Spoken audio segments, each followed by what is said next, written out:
Alright, so today we're going to look at compound probability. Compound probability is when you are doing probability for two events instead of just one event. Simple probability is just finding the probability of one event. So compound is when you have two. And there's two types of compound probability, independent and dependent. Let's first start talking about independent. Independent probability is when you're going to find the probability of two events that do not affect each other. So for example, the probability of rolling a dice and flipping a coin would be an example of independent probability, because if you flip a coin and roll a dice, they have no effect on one another. So what we're going to do to find this probability is we're going to find it as if they were just two separate events. You find the probability of the first event, like probability of A. You find the probability of the second event, probability B, and you multiply together. It's real important that you remember to multiply. And that's how you do it. So probability of the first, probability of the second, multiply. So here's an example. It says a coin is tossed and a spinner is spun. Find the probability of tossing and landing on heads and spinning a number less than 4. Find each probability individually. So the first one is flipping a coin and landing on heads. Well, the probability of flipping a coin and landing on heads is 1 out of 2, because you have two outcomes and one of those is landing on heads. For the spinner, spinning a number that's less than 4, that would be 3 out of 4, because if you look at that spinner, 3 of the 4 numbers are less than 4. So we found the probability of our first event, we found the probability of our second event, now we must multiply. Multiply straight across, which is 3/8, and you'll always want to try to simplify if you can. So the probability of these two events is going to be 3/8. Let's try a couple. On here, let's just go ahead and do all the evens. Let's do all the evens on here, so we're not going to worry about those odds. So a card is chosen and a number cube is rolled. Find the probability of each event. The probability of a triangle. Well, look at those cards. I have 2 triangles out of 4 cards. So the probability of pulling a triangle is 2 out of 4. The probability of landing on a 5 whenever I roll a dice would be 1 out of 6. I found my probability of the first event, probability of my second event, and now I'm going to multiply.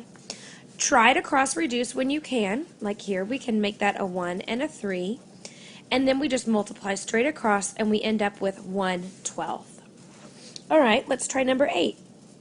Find the probability of pulling not a rectangle and a number less than 3. The probability of pulling not a rectangle would be 3 out of 4, because 3 out of the 4 cards are not rectangles. And then less than 3.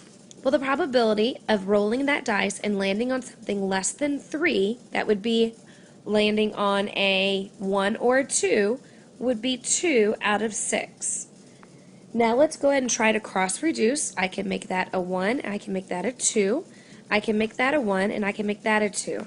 Multiply straight across and we get 1/4.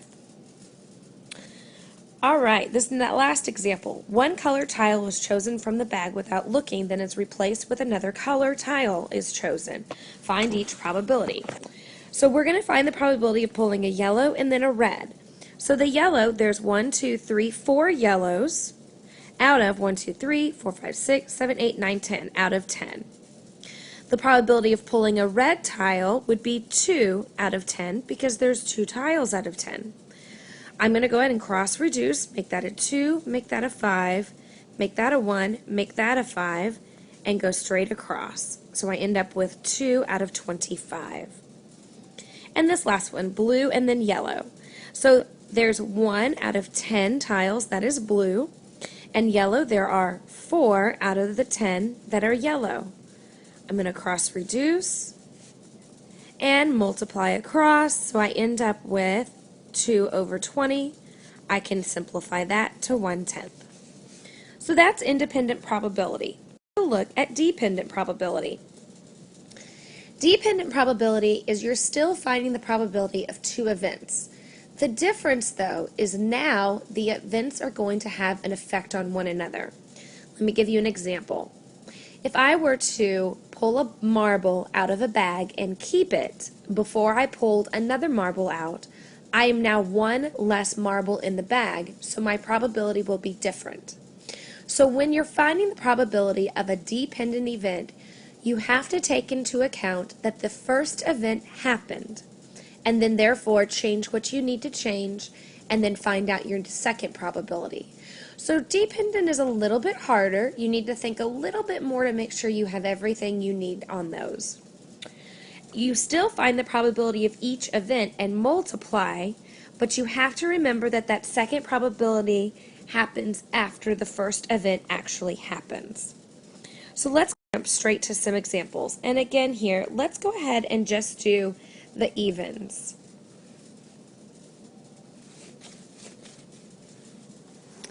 All right. It says that a ball is drawn from the number balls shown and is not replaced.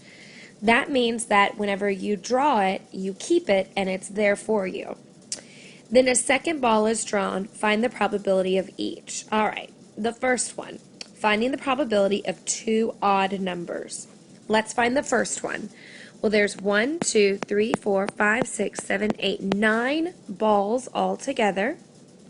And out of those 9, 1, 2, 3, 4, 5 are odds. So 5 out of 9. Now, you have to imagine that the first event happened, meaning you drew an odd number. So it is gone. So we can imagine this one is actually gone. We now only have 8 marbles in this bag, and out of those, 4 of them are now odd. So hopefully you guys can see how that worked. Now let's go ahead and reduce. I can't cross reduce, but I can reduce this fraction and make it 1/2. And then we'll multiply straight across, so we end up with 5/18. Let's try another one, and I'm going to go ahead and erase that. All right. Find the probability of pulling a number that is less than 15 followed by a number greater than 15. All right, so let's do less than 15 first.